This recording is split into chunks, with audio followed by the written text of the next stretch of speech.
Venez réagir à mes côtés dans ce studio d'Europe 1. Venez réagir à l'actualité. Vous auriez pu justement interroger notre invité Stefan Simons, correspondant à Paris pour le Spiegel Online, le site internet du Der Spiegel. Bonjour Stéphane. Bonjour, Guten Tag. Guten Tag. Pour vous poser cette question tous ensemble, pourquoi Angela Merkel est-elle si forte? C'est vrai qu'on a regardé Stéphane le sourire radieux de Mutti, de maman Merkel comme on l'appelle en Allemagne, rayonnante après le score affiché par son parti, 41,5%, le score le plus fort depuis 1990. Ça lui assure donc un troisième mandat de chancelière. On verra qu'il lui manque la majorité absolue, mais cela dit, c'est d'une très belle performance qui est saluée dans la presse aujourd'hui et par vous en particulier. Oui, enfin, on l'analyse, c'est quand même un résultat, un triomphe absolu, avec une performance qui, quand on regarde le côté personnel, était plus qu'à 70%. C'est quand même exceptionnel. Elle sera seulement la troisième chancelier, voire chancelière, après Konrad Adenauer et après Helmut Kohl, de revenir une troisième fois. Et de terminer sa carrière politique peut-être sur ce troisième mandat avec une progression la plus haute, c'est quand même exceptionnel. Alors, des questions pour vous, Stéphane, dans le studio d'Europe 1. Monsieur. Bonjour. Comment vous appelez-vous, pardon? Geoffrey. Bonjour. Après 8 années aux plus hautes responsabilités et avec un mandat supplémentaire de 4 ans, ne pensez-vous pas justement qu'Angela Merkel risque d'étouffer l'Europe de par ses résultats excellents et par la même occasion de s'essouffler elle-même après ce début de troisième mandat? De devenir la plus forte en Europe, vous voulez dire? Voilà, exactement. Ah oui, la question se pose. On a déjà parlé des années dernières, Geoffrey, vous avez tout à fait raison, de la dominance de l'Allemagne. Et c'est vrai que Merkel est une personnalité forte. Et là, surfant sur cette triomphe, elle risque de s'imposer davantage. Ceci dit, pendant les élections, l'Europe, c'était un sujet plutôt tabou. Et c'est là seulement que tout ce qui est resté sur la table, le point de vue sujet, ça va revenir seulement. Mais je crois que Merkel va rester sur son cours, c'est-à-dire plutôt une attitude dure vis-à-vis des pays du Sud. Très bien. Question, monsieur, dans le studio d'Europe 1. Jean-Félix, c'est bon. Bonjour, je m'appelle Jean-Félix. Comment vous réagissez à la comparaison qu'on fait avec Margaret Thatcher, parce qu'on sait la prééminence de l'Allemagne sur l'Europe. Et dans la suite logique de ce que mon ami Geoffrey vient de dire, la force, la prééminence qu'elle aura de nouveau en Europe, et on sait déjà que l'Allemagne impose parfois ses vues sur le plan économique, mais là, avec la force qu'elle a du point de vue de l'élection, alors comment vous réagissez à tout ça? Stéphane Simons. La comparaison avec Thatcher.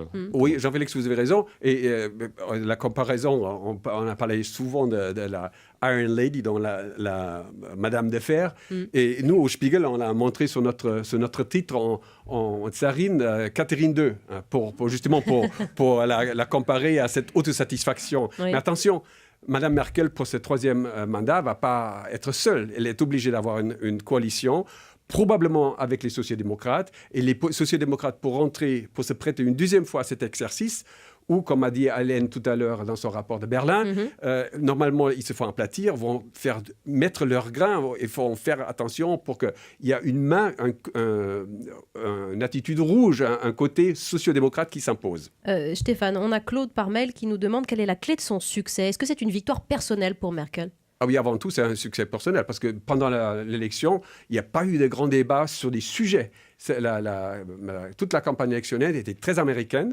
On a vraiment focalisé sur ses atouts personnels. Et même Merkel, qui normalement est très discrète sur sa vie privée, s'est ouvert une page Facebook où elle a étalé un peu sa vie privée, ses recettes préférées. Elle s'est fait violence, parce qu'elle est plutôt discrète. Elle est plutôt désure, mais enfin de parler de la Kartoffelsuppe, la soupe aux pommes de terre et les rouleaux au bœuf, c'était quelque chose de nouveau. Et puis c'était justement pour la rendre plus personnelle. Mais les Allemands apprécient avant tout son style très modeste et comparé à la France, vraiment normal. Oui, ça a fonctionné, voilà, normal. Stéphane Simons, correspondant à Paris pour le Spiegel Online, le site internet de Der Spiegel, est avec nous et on parle de la victoire d'Angela Merkel avec une question qui nous arrive de Moselle, puisque c'est Marc qui nous appelle de Sarrebourg. Bonjour Marc.